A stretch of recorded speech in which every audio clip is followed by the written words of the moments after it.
أشهد أن لا إله إلا الله وحده لا شريك له وأشهد أن محمدا عبده ورسوله أما بعد فأعوذ بالله من الشيطان الرجيم بسم الله الرحمن الرحيم الحمد لله رب العالمين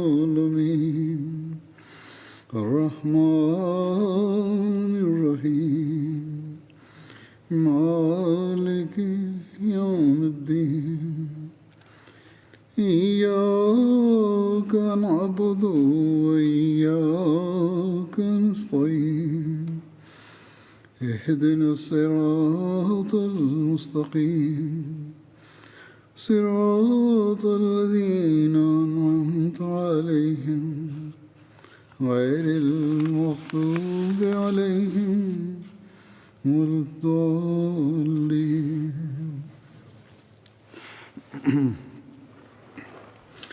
آج کل حضرت عمر رضی اللہ عنہ کا ذکر چل رہا ہے،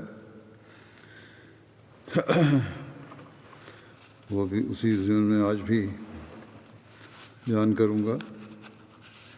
حضرت مسلم موعود رضی اللہ عنہ فرماتے ہیں، حضرت عمر کے متعلق ایک روایت میں آتا ہے کہ جب انہوں نے رسول کریم صلی اللہ علیہ وسلم کے ایک ارشاد کے متحد یہودیوں اور عیسائیوں کو یمن سے نکالا تو آپ نے ان کی زمینیں ضبط نہیں کیں بلکہ ان کی زمینیں خریدیں۔ مزید فرماتے ہیں کہ یمن کی زمین جو عیسائیوں اور یہودیوں کے نیچے تھی وہ خراجی تھی، لیکن جب حضرت عمر رضی اللہ عنہ نے وہ زمین یہودیوں اور عیسائیوں سے لے لی اور ان کو عرب کے جزیرے سے نکال دیا تو باوجود اس کے کہ وہ زمین خراجی تھی اور اصولی طور پر حکومت اس کی مالک سمجھی جاتی تھی، انہوں نے وہ زمین ان سے چھینی نہیں بلکہ خریدی۔ چنانچہ فتح الباری شرح بخاری میں یہ حدیث درج ہے کہ یحییٰ ابن سعید ان عمر اجلا اہل نجرانہ والیہودا والنصارى واشترى بیعۃ ارضہم وقرومہم، یعنی یحییٰ بن سعید روایت کرتے ہیں کہ حضرت عمر نے نجران کے مشرکوں اور یہودیوں اور عیسائیوں کو وہاں سے جلا وطن کر دیا اور ان کی زمینیں اور باغ خرید لیے۔ یہ ظاہر ہے کہ یہودیوں کی زمین عشری نہیں ہو سکتی، کیونکہ اگر وہ عشری تھی تو اس کا مالک کوئی مسلمان ہوگا، بس یہودیوں سے اس کے خریدنے کا کوئی سوال ہی نہیں تھا۔ وہ یقیناً خراجی تھی، جیسا کہ ہندوستان کی زمین کو خراجی قرار دیا جاتا ہے، لیکن حضرت عمر رضی اللہ عنہ نے اس کو خراجی قرار دے کر اور حکومت کو اس کا مالک قرار دے کر اس کو ضبط نہیں کیا بلکہ اس کو خریدا۔ شاید کوئی کہے کہ یہ زمین نہ خراجی ہوگی نہ عشری بلکہ کسی اور قسم کی ہوگی، تو یہ خیال بھی بےہودہ ہوگا اور اسلامی شریعت سے ناواقفی کی علامت ہوگا۔ عشری اور خراجی کے سوا اور کوئی زمین اسلام میں نہیں، سوائے اس کے کہ وہ بیکار پڑی ہوئی ہو اور اس کا مالک کوئی فرد واحد نہ ہو۔ پس لازماً یہودی اور نصرانی اور مشرک اہل نجران کی زمینیں یا خراجی تھیں،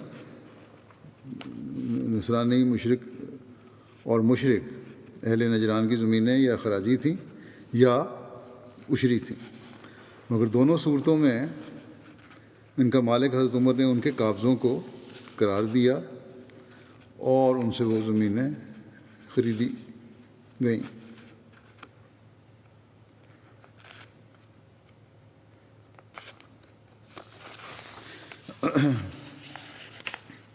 اسلام میں جنگی قیدیوں کے علاوہ غلام بنانے کی ممانعت کا تذکرہ کرتے ہوئے حضرت مسلم موعود فرماتے ہیں کہ اللہ تعالیٰ فرماتا ہے کہ تریدون عرض دنیا، کہ اے مسلمانوں کیا تم دوسرے لوگوں کی طرح یہ چاہتے ہو کہ تم غیر اقوام کے افراد کو پکڑ کر اپنی طاقت اور قوت کو بڑھا لو؟ واللہ یرید الآخرہ، اللہ تعالیٰ یہ نہیں چاہتا کہ تم دنیا کے پیچھے چلو، بلکہ وہ چاہتا ہے کہ تمہیں ان احکام پر چلائے جو انجام کے لحاظ سے تمہارے لیے بہتر ہوں، اور اگلے جہان میں تمہیں اللہ تعالیٰ کی رضا اور اس کی خوشنودی کا مستحق بنانے والے ہوں۔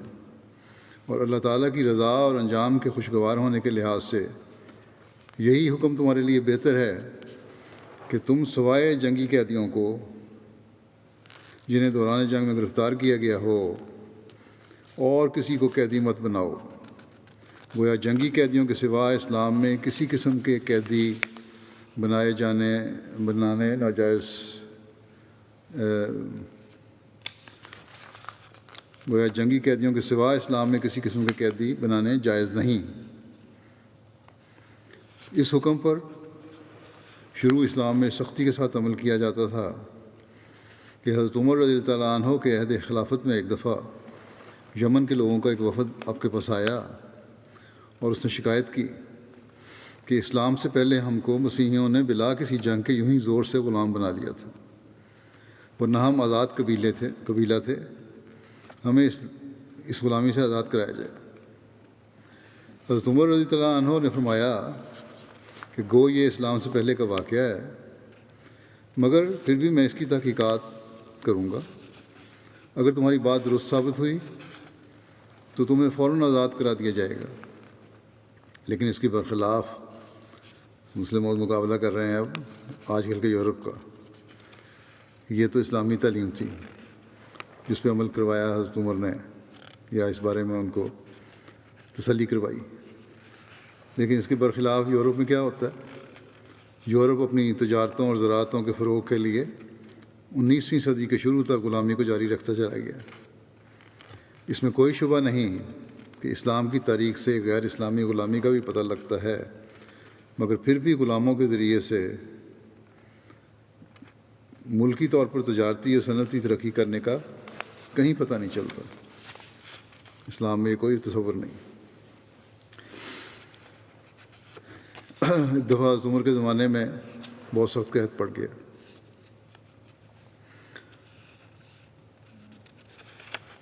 اور مدینہ اور اس کے گرد و نواح میں سخت قحط پڑا۔ جب تیز ہوا چلتی تو راکھ کی طرح مٹی کو اڑاتی تھی، اس وجہ سے اس سال کا نام عام الرمادہ، راکھ کا سال رکھ دیا گیا۔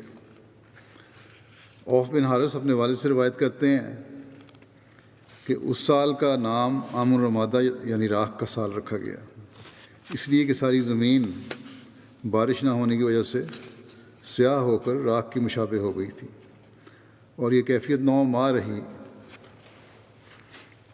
حزام بن ہشام اپنے والد سے روایت کرتے ہیں کہ 18 ہجری میں لوگ جب حج سے واپس ہوئے تو انہیں سخت تکلیف پہنچی، ملک میں خشک سالی پھیل گئی، مویشی ہلاک ہو گئے اور لوگ بھوک سے مرنے لگے، یہاں تک کہ لوگ بوسیدہ ہڈیوں کا صفوف پیس کر اس کو پانی میں ڈال کر پینے لگے، اور چوہوں وغیرہ کے بلوں کو کھودتے اور اس میں جو ہوتا اسے نکالنے لگے۔ حضرت ابن عمر سے روایت ہے کہ حضرت عمر بن خطاب نے حضرت عمر بن عاص کی طرف عام الرمادہ میں خط لکھا، بسم اللہ الرحمن الرحیم، اللہ کے بندے عمر امیر المومنین کی طرف سے عاصی بن عاصی کے نام، تم پر سلامتی ہو، اما بعد، کیا تم مجھے اور ان لوگوں کو مرتا ہوا دیکھنا چاہتے ہو جو میرے پاس ہیں، اور تم زندہ ہو، اور وہ لوگ جو تمہارے پاس ہیں وہ بھی زندہ ہوں؟ کیا کوئی مدد کرنے والا ہے؟ پھر آپ نے 3 دفعہ لکھا اس پہ، مدد مدد مدد۔ اس کے جواب میں حضرت عمر بن عاص نے لکھا، بسم اللہ الرحمن الرحیم، اللہ جس کے سوا کوئی عبادت کے لائق نہیں، اس کے بندے کی طرف، اما بعد، آپ کے پاس مدد پہنچ گئی، کچھ دیر انتظار فرمائیں، میں آپ کی طرف اونٹوں کا ایک قافلہ بھیج رہا ہوں، جس کا پہلا اونٹ آپ کے پاس ہوگا اور اس کا آخری اونٹ میرے پاس ہوگا، یعنی اتنا بڑا قافلہ ہوگا، ایک قطار ہوگی لمبی۔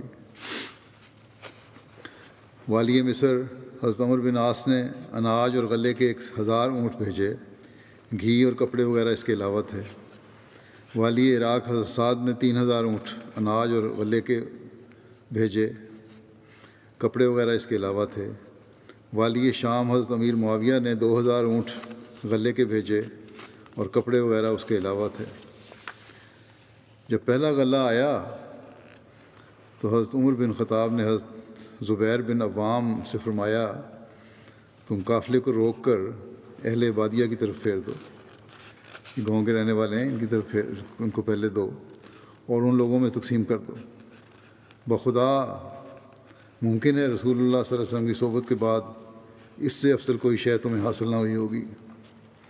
اس کے بوروں سے لحاف بنا دو جسے وہ لوگ پہنیں، اور اونٹوں کو ان کے لیے ذبح کر دینا، وہ لوگ گوشت کھائیں اور اس کی چکنائی اٹھا کر لے جائیں۔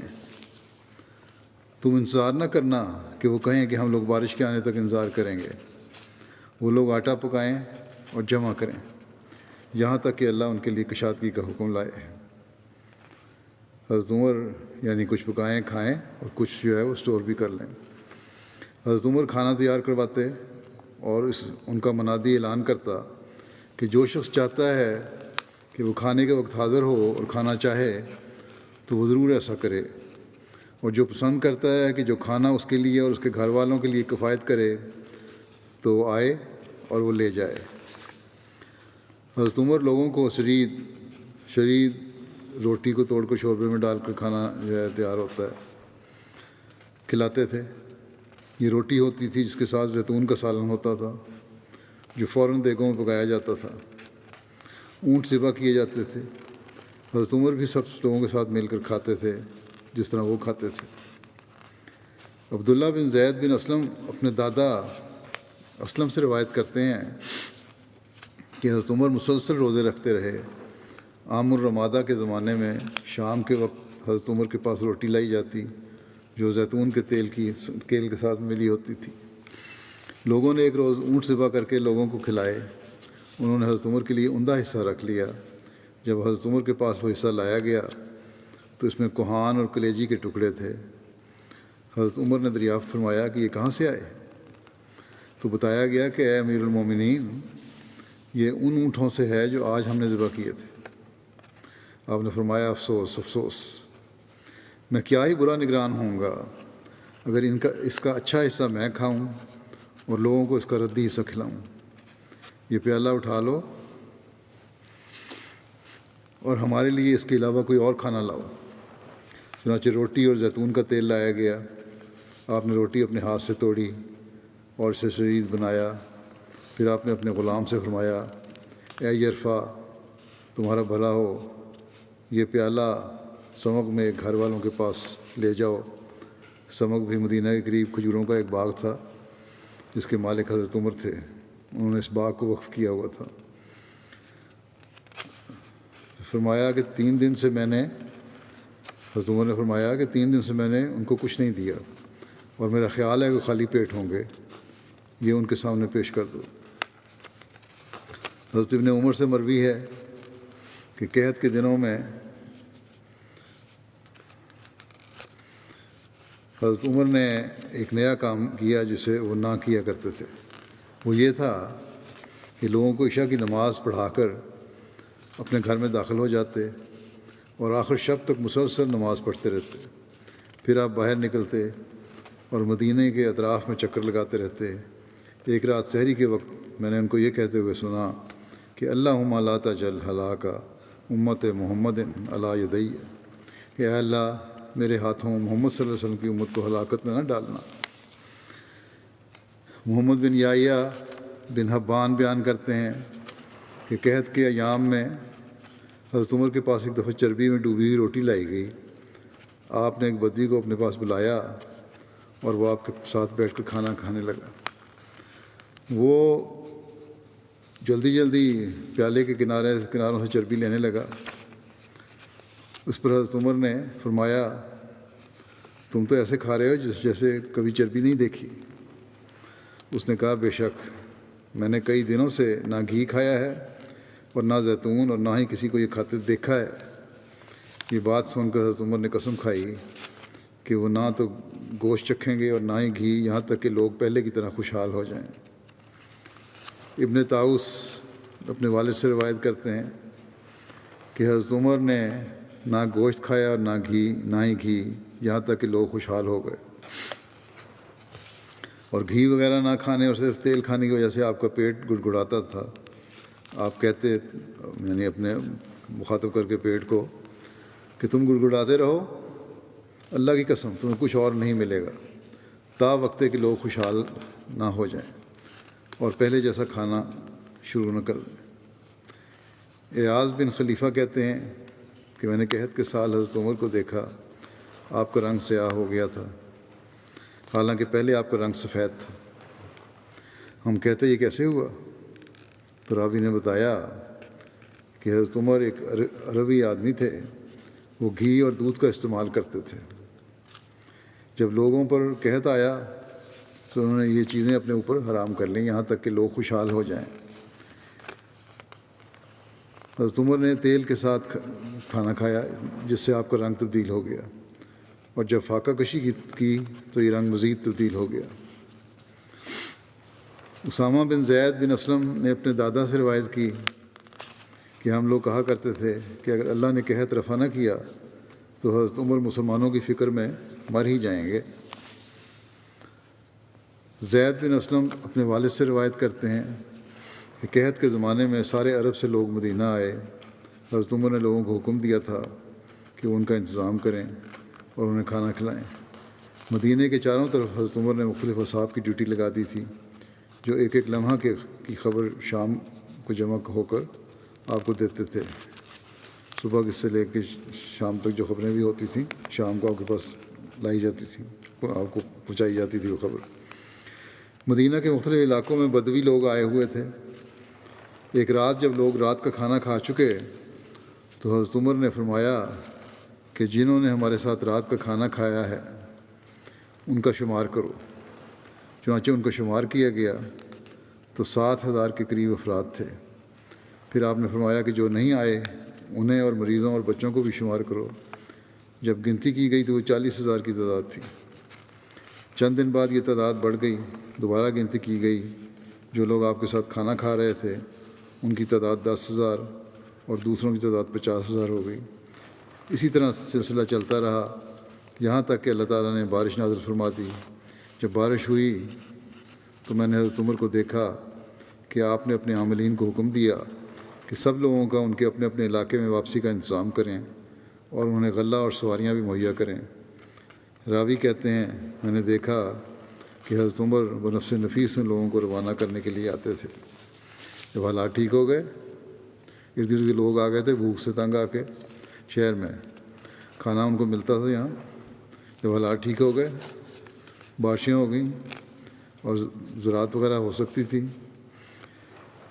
تو پھر آپ نے کہا واپس جاؤ اور محنت کرو اور اپنے کھیتوں کو آباد کرو۔ تاریخ طبری میں اس قحط کے ختم ہونے کے متعلق لکھا ہے کہ ایک شخص نے خواب دیکھا جس کے مطابق حضرت صلی اللہ علیہ وسلم نے دعا کی طرف توجہ دلائی، جس پر حضرت عمر نے لوگوں میں اعلان کرایا کہ نماز استسقاء پڑھی جائے گی۔ حضرت عمر نے فرمایا مصیبت اپنے انتہا کو پہنچ چکی اور اب انشاءاللہ ختم ہونے والی ہے۔ جس قوم کو دعا کی توفیق مل گئی بس سمجھ لینا چاہیے کہ ان کی مصیبت دور ہو گئی۔ آپ نے دیگر شہروں کے گورنروں کے نام تحریر فرمائے کہ تم مدینہ اور ان کے اطراف کے بندگان خدا کے لیے خط تحریر فرمایا ان کو کہ تم مدینہ اور ان کے اطراف کے بندگان خدا کے لیے نماز استسقاء پڑھو کیونکہ وہ مصیبت کی انتہا کو پہنچ گئے ہیں۔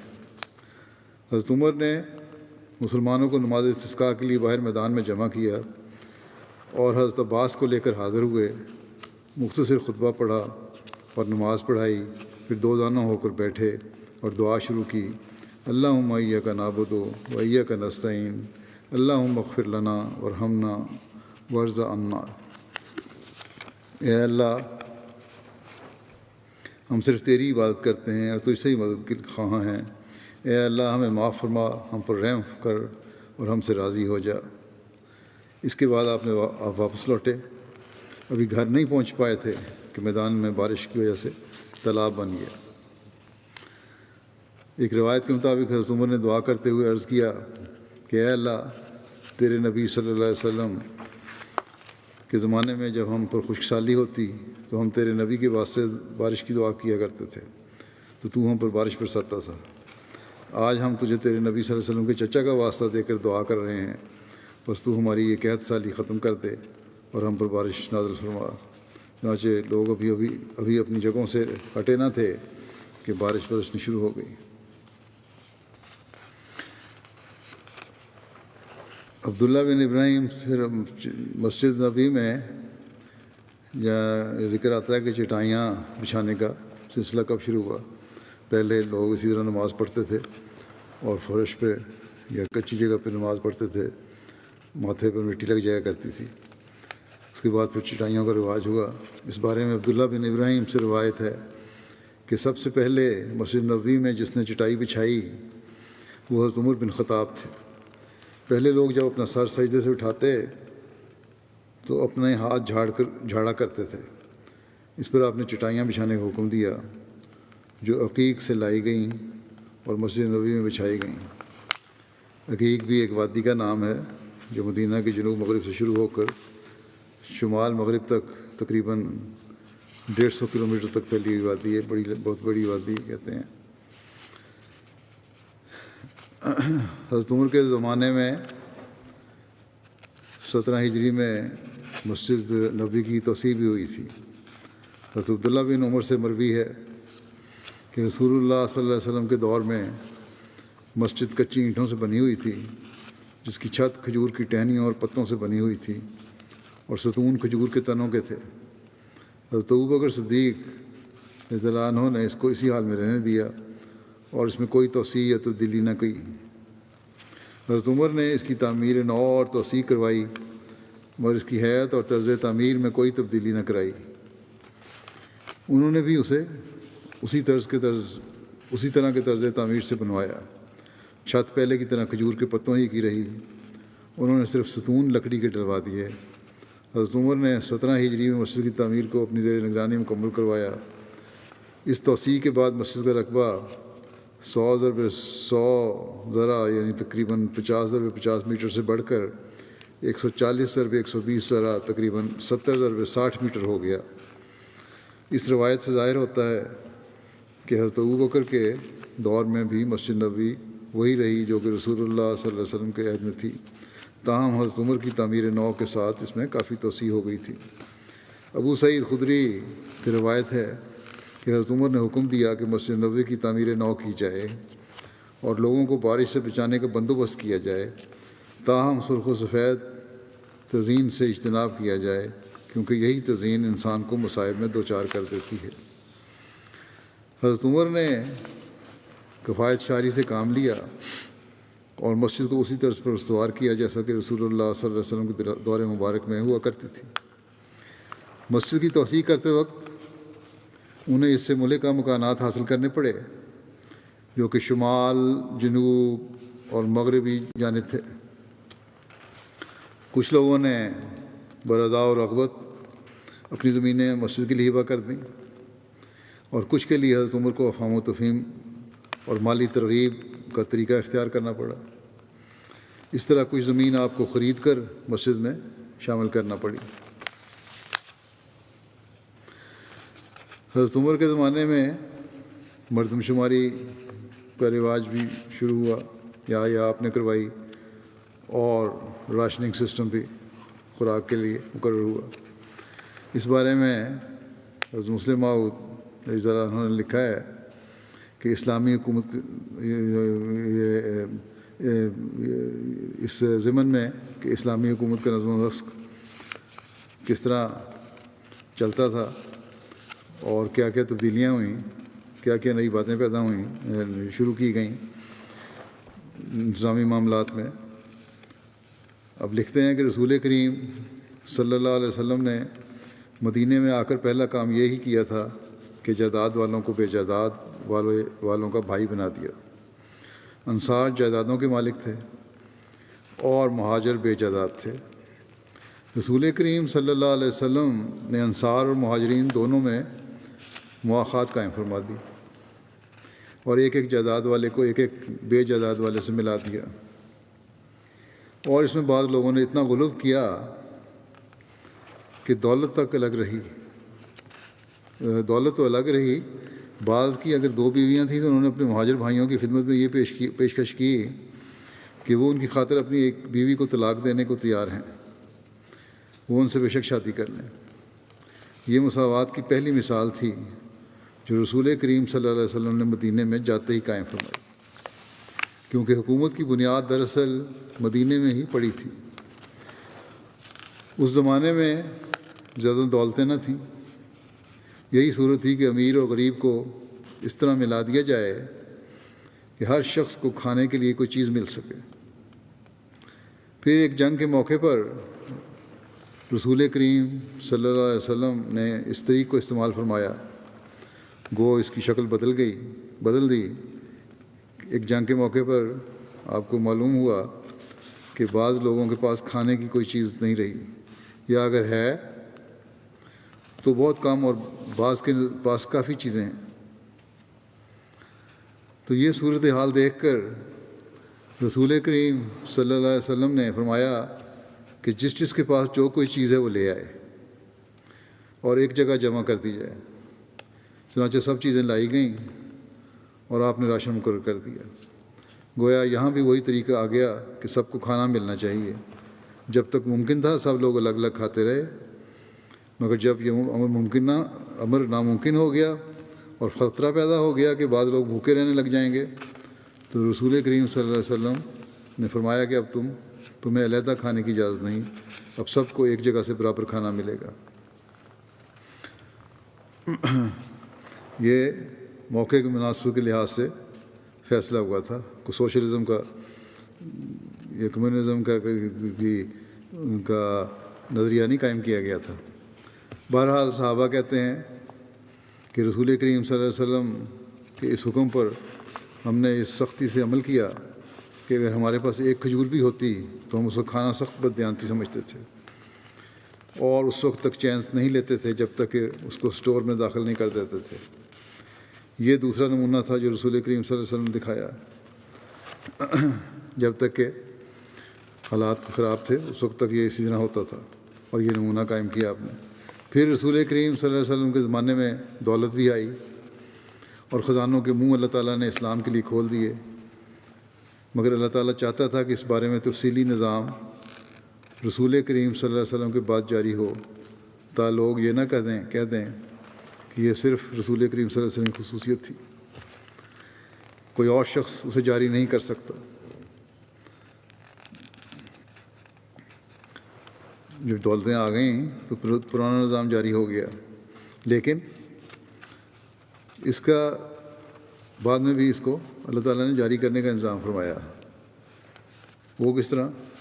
آپ لکھتے ہیں کہ چنانچہ ادھر اللہ تعالیٰ نے آپ صلی اللہ علیہ وسلم کے ہاتھ سے ایک نمونہ قائم کر دیا، اور ادھر مدینہ پہنچتے ہی انصار نے اپنی دولتیں مہاجرین کے سامنے پیش کر دیں۔ مہاجرین نے کہا ہم یہ زمینیں مفت میں لینے کے لیے تیار نہیں، ہم ان زمینوں پر بطور مزارع کام کریں گے اور تمہارا حصہ تمہیں دیں گے۔ لیکن یہ مہاجرین کی طرف سے اپنی ایک خواہش کا اظہار تھا۔ انصار نے اپنی جائیدادوں کے دینے میں کوئی پسو پیش نہیں کیا۔ یہ ایسی ہی بات ہے جیسے گورنمنٹ راشن دے تو کوئی شخص نہ لے، اس سے گورنمنٹ زیر الزام نہیں آئے گی۔ یہی کہا جائے گا گورنمنٹ نے راشن مقرر کر دیا تھا، اب دوسرے شخص کی مرضی تھی کہ وہ چاہے لیتا ہے یا نہ لیتا۔ اسی طرح انصار نے سب کچھ دے دیا۔ یہ الگ بات ہے کہ مہاجرین نے نہ لیا۔ غرض عملی طور پر رسول کریم صلی اللہ علیہ وسلم نے یہ کام اپنی زندگی میں ہی شروع فرما دیا تھا، یہاں تک کہ جب بحرین کا بادشاہ مسلمان ہوا تو آپ نے اسے ہدایت فرمائی کہ تمہارے ملک میں جن لوگوں کے پاس گزارے کے لیے کوئی زمین نہیں ہے تم ان میں سے ہر شخص کو 4 درہم اور لباس گزارے کے لیے دو، تاکہ وہ بھوکے اور ننگے نہ رہیں۔ اس کے بعد مسلمانوں کے پاس دولتیں آنی شروع ہو گئیں۔ چونکہ مسلمان کم تھے اور دولت زیادہ تھی، اس لیے کسی نے نئے قانون کے استعمال کی اس وقت ضرورت محسوس نہ ہوئی، کیونکہ جو ضرورت غرض تھی وہ پوری ہو رہی تھی۔ اصول یہ ہے کہ جب خطرہ ہو تب قانون جاری کیا جائے، اور جب نہ ہو اس وقت اجازت ہے کہ حکومت اس قانون کو جاری کرے یا نہ کرے۔ پھر جو میں جس پہلے جو بات سے شروع کی تھی، جو میں بیان کرنا چاہتا تھا، بیچ میں دوسری تفصیل آ گئی۔ اب یہ ہے وہ بات یہ ہے کہ رسول اللہ صلی اللہ علیہ وسلم کے بعد یہ نظام کس طرح جاری ہوا۔ جب رسول کریم صلی اللہ علیہ وسلم وفات پا گئے اور مسلمان دنیا کے مختلف گوشوں میں پھیلنے شروع ہوئے تو اس وقت غیر قومیں بھی اسلام میں شامل ہو گئیں۔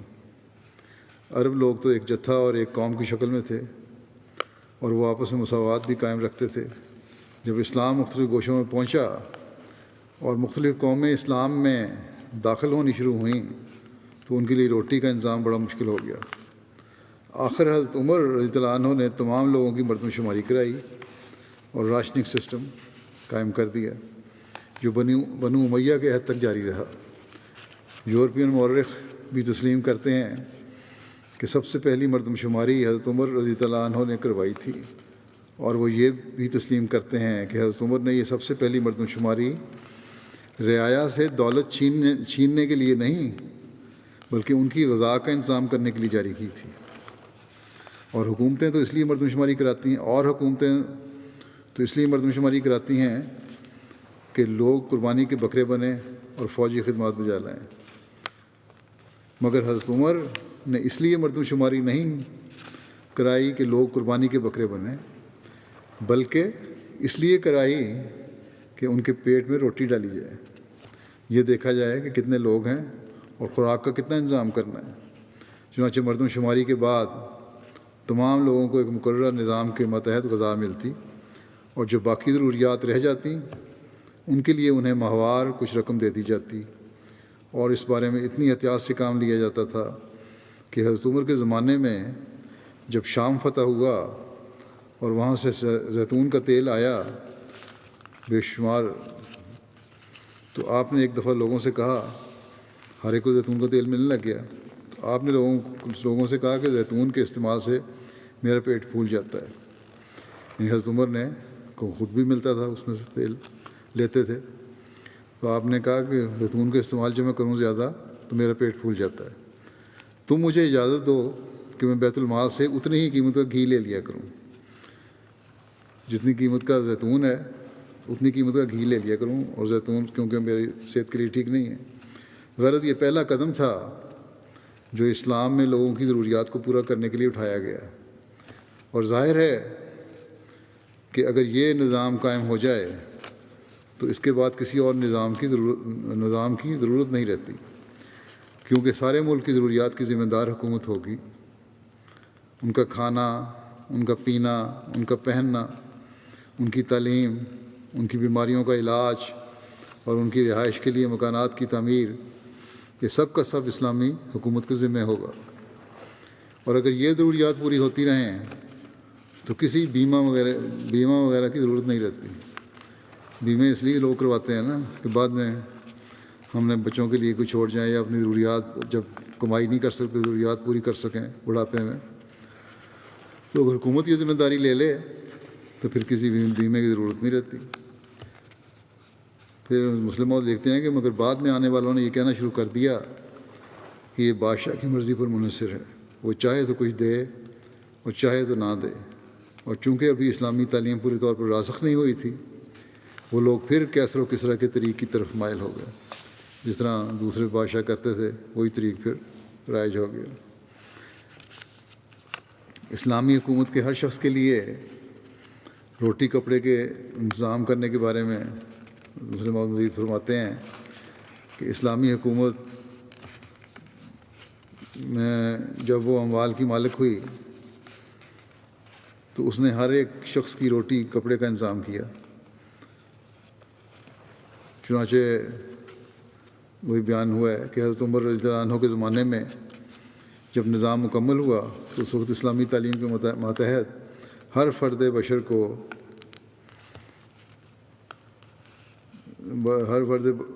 بشر کے لیے روٹی اور کپڑا مہیا کرنا حکومت کا ذمہ تھا، اور وہ اپنے اس فرض کو پوری ذمہ داری کے ساتھ ادا کیا کرتی تھی۔ حضرت عمر رضی اللہ عنہ نے اس غرض کے لیے مردم شماری کا طریق جاری کیا اور رجسٹرات کھولے جن میں تمام لوگوں کے ناموں کا اندراج ہوا کرتا تھا۔ یورپین مصنفین بھی تسلیم کرتے ہیں، جیسے کہ پہلے ذکر بھی آ چکا ہے، کہ مردم شماری حضرت عمر رضی اللہ عنہ نے کی، پہلی مردم شماری حضرت عمر رضی اللہ عنہ نے کی، اور انہوں نے ہی رجسٹرات کا طریق جاری کیا۔ اس مردم شماری کی وجہ یہی تھی کہ ہر شخص کو روٹی کپڑا دیا جائے، اور حکومت کے لیے ضروری تھا کہ وہ اس بات کا علم رکھے کہ کتنے لوگ اس ملک میں پائے جاتے ہیں۔ آج یہ کہا جاتا ہے کہ سوویت رشیا نے غربا کے کھانے اور ان کے کپڑے کا انتظام کیا ہے، حالانکہ سب سے پہلے اس قسم کا اقتصادی نظام اسلام نے جاری کیا ہے، اور عملی رنگ میں حضرت عمر رضی اللہ عنہ کے زمانے میں ہر گاؤں، ہر قصبے اور ہر شہر کے لوگوں کے نام رجسٹر میں درج کیے جاتے تھے۔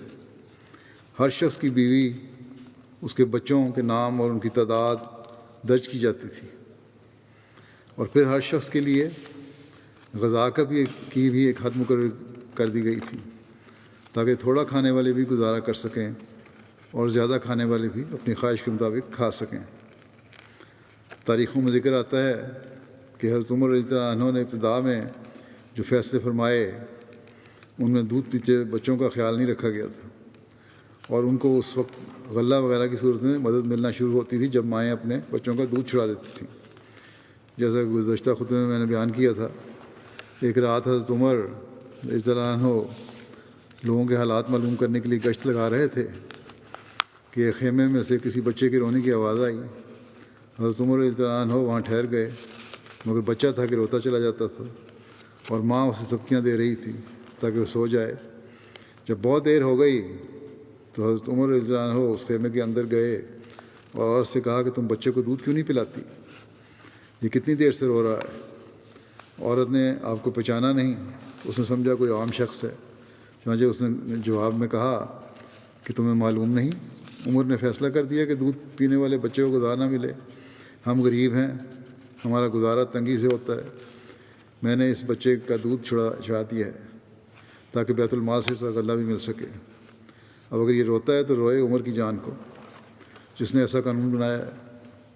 حضرت عمر رضی اللہ عنہ اسی وقت واپس آئے اور راستے میں نہایت غم سے کہتے جاتے تھے کہ عمر عمر، معلوم نہیں تو نے اس قانون سے کتنے ارب بچوں کا دودھ چھڑوا کر آئندہ نسل کو کمزور کر دیا، ان سب کا گناہ اب تیرے ذمہ ہے۔ یہ کہتے ہوئے آپ اسٹور میں آئے، دروازہ کھولا اور ایک بوری آٹے کی اپنی پیٹھ پر اٹھا لی۔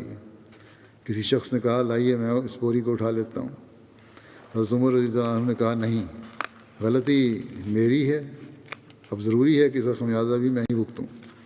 چنانچہ بوری آٹے کی انہوں نے اس عورت کو پہنچائی اور دوسرے ہی دن حکم دیا کہ جس دن بچہ پیدا ہو اسی دن سے اس کے لیے غلہ مقرر کیا جائے، کیونکہ اس کی ماں جو اس کو دودھ پلاتی ہے زیادہ غذا کی محتاج ہے۔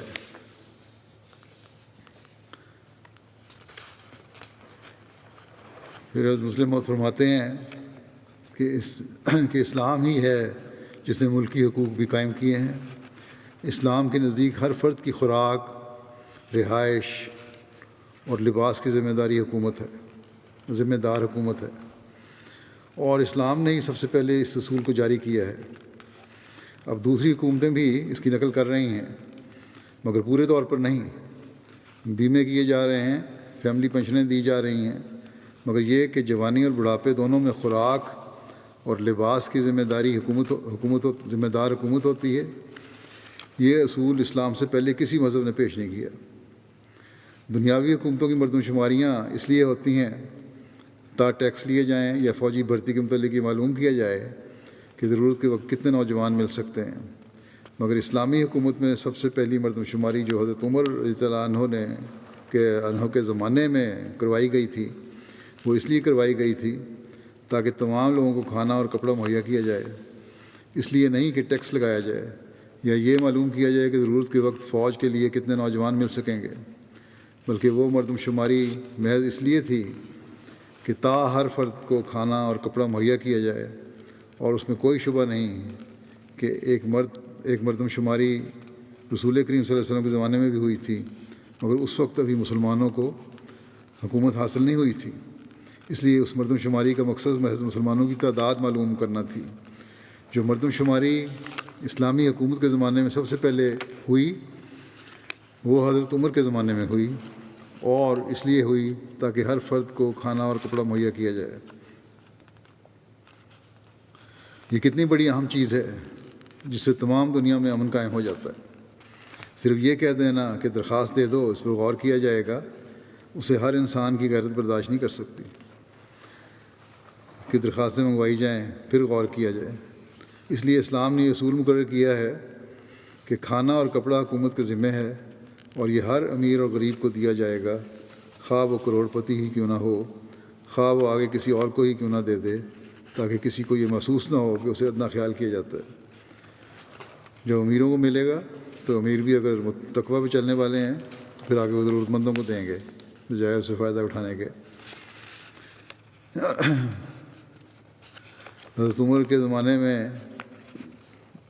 ممالک کو صوبہ جات میں تقسیم کیا گیا۔ 20 ہجری میں مقبوضہ ممالک کو 8 صوبوں میں تقسیم فرمایا حضرت عمر نے، تاکہ انتظامی امور میں آسانی رہے۔ نمبر 1 مکہ، نمبر 2 مدینہ، نمبر 3 شام، نمبر 4 جزیرہ، number 5 Basra, number 6 Kufa, number 7 مصر، اور نمبر 8 فلسطین۔ پھر شورا کا قیام آپ کے زمانے میں ہوا۔ مجلس شورا میں ہمیشہ لازمی طور پر ان دونوں گروہ یعنی مہاجرین اور انصار کے ارکان شریک ہوتے تھے۔ انصار بھی 2 قبیلوں میں منقسم تھے، اوس و خزرج، چنانچہ ان دونوں خاندانوں کا مجلس شورا میں شریک ہونا ضروری تھا۔ اس مجلس شورا میں حضرت عثمان، حضرت علی، حضرت عبد الرحمن بن عوف، حضرت معاذ بن جبل، حضرت ابی بن کعب، حضرت زید بن ثابت شامل ہوتے تھے۔ مجلس کے انعقاد کا یہ طریقہ تھا کہ پہلے ایک منادی اعلان کرتا تھا کہ الصلاۃ جامعہ، یعنی سب لوگ نماز کے لیے جمع ہو جائیں۔ جب لوگ جمع ہو جاتے تو حضرت عمر مسجد نبوی میں جا کر 2 رکعت نماز پڑھتے تھے۔ نماز کے بعد ممبر پر چڑھ کر خطبہ دیتے تھے اور بحث طلب امر پیش کیا جاتا تھا، اس پر بحث ہوتی تھی۔ معمولی اور روزمرہ کے کاروبار میں اس مجلس کے فیصلے کافی سمجھے جاتے تھے، لیکن جب کوئی اہم امر پیش آتا تھا تو مہاجرین اور انصار کا اجلاس عام ہوتا تھا اور سب کے اتفاق سے وہ امر طے پاتا تھا۔ فوج کی تنخواہ، دفتر کی ترتیب، اعمال کا تقرر، غیر قوموں کی تجارت کی آزادی اور ان پر محصول کی تشخیص، غرض ہر قسم کے بہت سے معاملات ہیں جو شورا میں پیش ہو کر طے پاتے تھے۔ مجلس شورا کا اجلاس اکثر خاص ضرورتوں کے پیش آنے کے وقت ہوتا تھا۔ اس کے علاوہ ایک اور مجلس تھی، وہاں روزانہ انتظامات اور ضروریات پر گفتگو ہوتی تھی۔ یہ مجلس ہمیشہ مسجد نبوی میں منعقد ہوتی تھی اور صرف مہاجرین صحابہ اس میں شریک ہوتے تھے۔ صوبہ جات اور اضلاع کی روزانہ خبریں جو دربار خلافت میں پہنچتی تھیں حضرت عمر اس مجلس میں بیان کرتے تھے، اور کوئی بحث طلب امر ہوتا تھا تو اس میں لوگوں سے رائے لی جاتی تھی۔ مجلس شورا کے ارکان کے علاوہ عام رعایا کو انتظامی امور میں مداخلت حاصل تھی۔ صوبہ جات اور اضلاع کے حاکم اکثر رعایا کی مرضی سے مقرر کیے جاتے تھے، بلکہ بعض اوقات بالکل انتخاب کا طریقہ عمل میں آتا تھا۔ کوفہ، بصرہ اور شام میں جب اعمال خراج مقرر کیے جانے لگے تو حضرت عمر نے ان تینوں صوبوں میں احکام بھیجے کہ وہاں کے لوگ اپنی اپنی پسند سے ایک شخص انتخاب کر کے بھیجیں جو ان کے نزدیک تمام لوگوں سے زیادہ دیانتدار اور قابل ہو۔ عاملین کی تقرری اور ان کے لیے کیا ہدایات دیں، کس طرح ہدایات دیتے تھے حضرت عمر، اس بارے میں لکھا ہے کہ عام خدمات کے لیے عہدیداروں کی تقرری شورا کے ذریعے کی جاتی، جن پر سب ارکان اتفاق کر لیتے، اس کا انتخاب کر لیا جاتا جس پر سب کا اتفاق ہوتا۔ بعض اوقات صوبے یا ضلع کے حاکم کو حکم بھیجتے کہ جو شخص زیادہ قابل ہو اس کا انتخاب کر کے بھیجو، چنانچہ انہیں منتخب لوگوں کو حضرت عمر عمل مقرر فرما دیتے۔ حضرت عمر نے عاملین کی زیادہ تنخواہیں مقرر فرمائی تھیں۔ یہ بھی بڑی حکمت ہے تاکہ ایمانداری سے یہ لوگ اپنے کام کر سکیں، کوئی لالچ نہ ہو دنیاوی۔ حضرت عمر عہدیداروں کو یہ نصیحت فرماتے کہ یاد رکھو میں نے تم لوگوں کو امیر اور سخت گیر مقرر کر کے نہیں بھیجا، بلکہ امام بنا کر بھیجا ہے تاکہ لوگ تمہاری تقلید کریں۔ مسلمانوں کے حقوق ادا کرنا مسلمانوں کے حقوق ادا کرنا ان کو زد و کوب نہیں کرنا کہ وہ ذلیل ہوں، سزائیں نہیں دینی بلکہ ان کے حق ادا کرنے کی کوشش کرنی، کسی کی بے جا تعریف نہیں کرنی کہ وہ فتنوں میں پڑیں، ان کے لیے اپنے دروازے ہمیشہ بند نہ رکھنا کہیں طاقتور کمزوروں کو نہ کھا جائیں، اپنے آپ کو کسی پر ترجیح نہ دینا کہ یہ ان پر ظلم ہے۔ جو شخص عامل مقرر ہوتا اس سے یہ عہد لیا جاتا کہ وہ ترکی گھوڑے پر سوار نہیں ہوگا، باریک کپڑے نہیں پہنے گا، چھنا ہوا آٹا نہیں کھائے گا، دروازے پر دربان مقرر نہیں کرے گا، ضرورت مندوں کے لیے ہمیشہ دروازے کھلے رکھے گا۔ یہ ہدایات تمام عاملین کے لیے تھیں اور لوگوں میں پڑھ کر سنائی جاتی تھیں۔ عاملین مقرر کرنے کے بعد ان کے مال و اسباب کی جانچ کی جاتی تھی۔ اگر عامل کی مالی حالت میں غیر معمولی ترقی ہوتی جس کے بارے میں وہ تسلی نہ کروا سکتے تو اس کا مواخذہ کیا جاتا اور زائد مال بیت المال میں جمع کروا لیا جاتا۔ عاملین کو حکم تھا کہ حج کے موقع پر لازمی جمع ہوں۔ وہاں پبلک عدالت لگتی جس میں کسی شخص کو کسی عمل سے شکایت ہوتی تو فوراً اس کا ازالہ کیا جاتا۔ عاملین کی شکایات پیش ہوتیں، ان کی تحقیقات کے متعلق بھی ایک عہدہ قائم تھا جس پر کبار صحابہ ہوتے جو تحقیقات کے لیے جاتے، اور اگر شکایت سچ ہوتی تو عاملین کا مواخذہ کیا جاتا۔ عاملین کی شکایت کے متعلق حضرت عمر کے رویے کا ذکر کرتے ہوئے حضرت مسلم موعود لکھتے ہیں کہ حضرت عمر رضی اللہ عنہ کا ہی واقعہ ہے۔ کوفے کے لوگ بڑے باغی تھے اور وہ ہمیشہ اپنے افسروں کے خلاف شکایتیں کرتے رہتے تھے کہ فلاں قاضی ایسا ہے، فلاں میں یہ نقص ہے اور فلاں میں وہ نقص ہے۔ حضرت عمر ان کی شکایات پر حکام کو بدل دیتے اور افسر مقرر کر کے بھیج دیتے، اور افسر دوسرے افسر مقرر کر کے بھیج دیتے، بدل دیتے ان کو۔ بعض لوگوں نے کہا، حضرت عمر کو یہ بھی کہا کہ یہ طریق درست نہیں ہے، اس طرح بدلتے رہیں گے وہ شکایتیں کرتے رہیں گے، آپ بار بار افسر کو نہ بدلیں۔ مگر حضرت عمر نے کہا کہ میں افسروں کو بدلتا ہی چلا جاؤں گا یہاں تک کہ کوفے والے خود ہی تھک جائیں۔ جب اسی طرح ایک عرصہ تک ان کی طرف سے شکایتیں آتی رہیں تو حضرت عمر نے کہا اب میں کوفے والوں کو ایک ایسا گورنر بھجواؤں گا جو انہیں سیدھا کر دے گا۔ یہ گورنر 19 سال کا ایک نوجوان تھا جو حضرت عمر نے بھیجا سیدھا کرنے کے لیے، وہ ایک 19 سالہ نوجوان تھا، عبد الرحمن بن ابی لیلہ اس کا نام تھا۔ جب کوفے والوں کو پتہ لگا کہ 19 سال کا ایک لڑکا ان کا گورنر مقرر ہو کر آیا ہے تو انہوں نے کہا آؤ ہم سب مل کر اس سے مذاق کریں۔ وہ شریر اور شوخ تو تھے ہی کوفے کے لوگ، انہوں نے بڑے بڑے جبہ پوش لوگوں کو جو 70 80 90 سال کے تھے اکٹھا کیا اور فیصلہ کیا کہ ان سب بوڑھوں کے ساتھ شہر کے تمام لوگ مل کر عبد الرحمن کا استقبال کرنے کے لیے جائیں اور مذاق کے طور پر اسے سوال کریں کہ جناب کی عمر کیا ہے، اس سے عمر پوچھیں اس کی۔ جب وہ جواب دے گا تو خوب ہنسی اڑائیں گے، مذاق اڑائیں گے اس کا کہ چھوکرا ہمارا گورنر بن گیا۔ چنانچہ اسی اسکیم کے مطابق وہ شہر سے 2-3 میل باہر آئے اس کا استقبال کرنے کے لیے۔ ادھر سے گدھے پر سوار عبد الرحمن بن ابی لیلہ بھی آ نکلے۔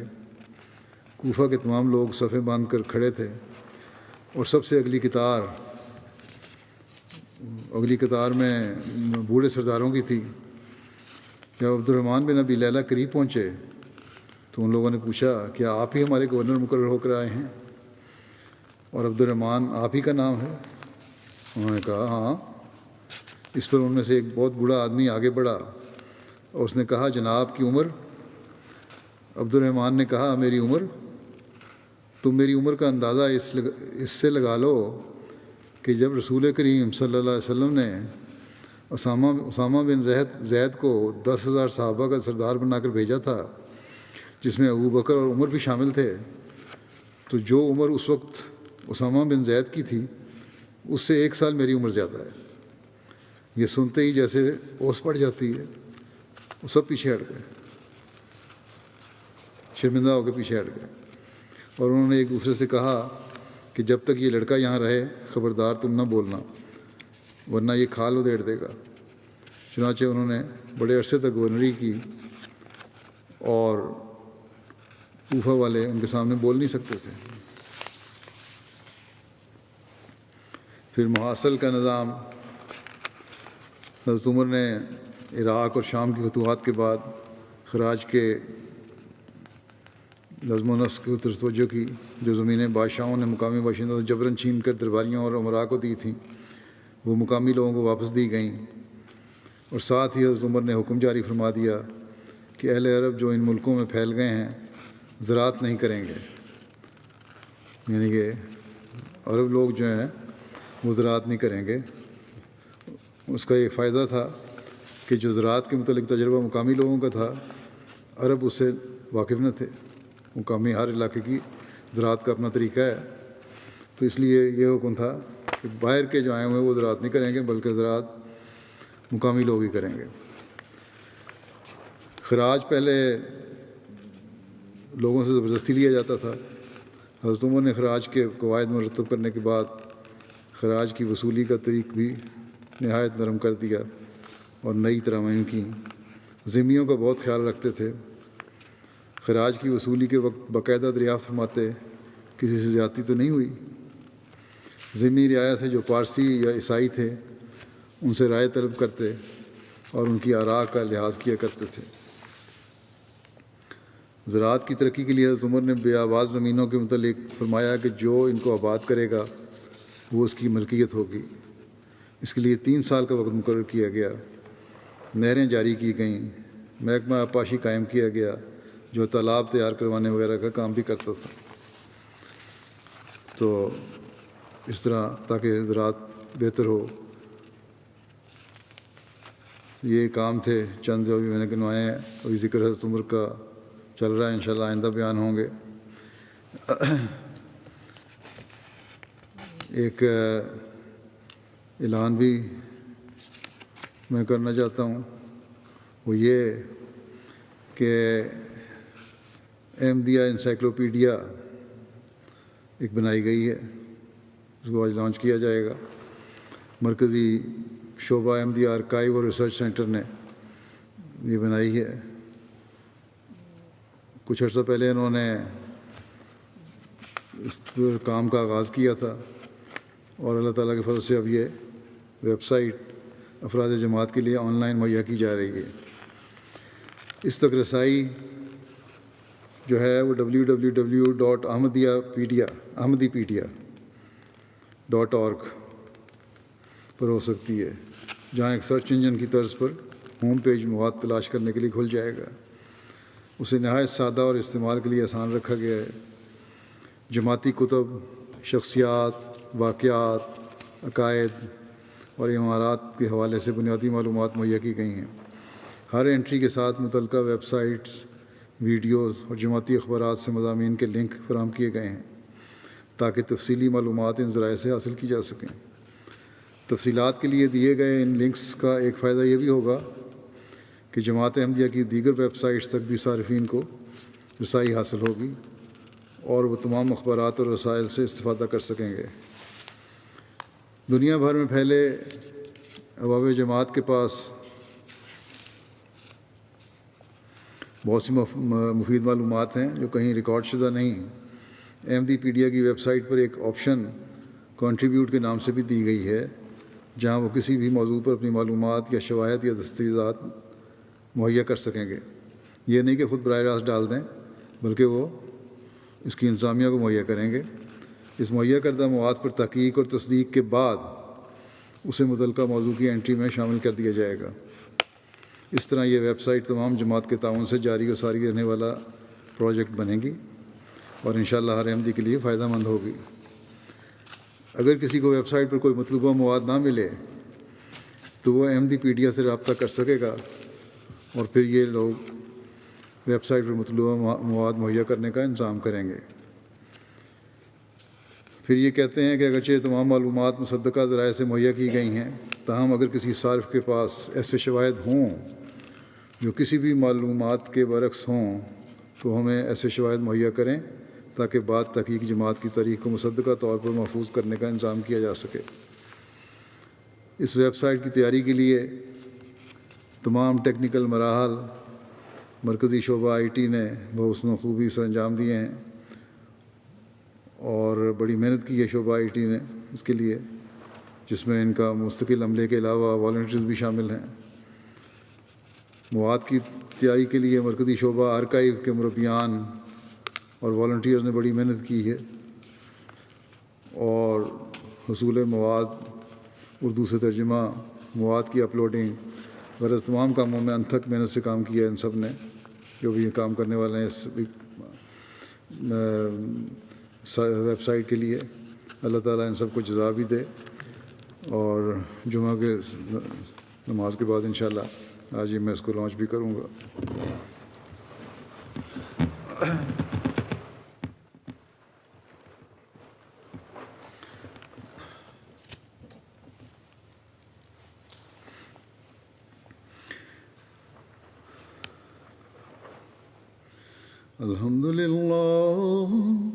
الحمد للہ نحمده ونستعینه ونستغفره ونؤمن به ونتوکل علیہ ونعوذ باللہ من شرور انفسنا ومن سیئات اعمالنا من يهده الله فلا مضل له ومن يضلل فلا هادي له ونشهد أن لا إله إلا الله ونشهد أن محمدا عبده ورسوله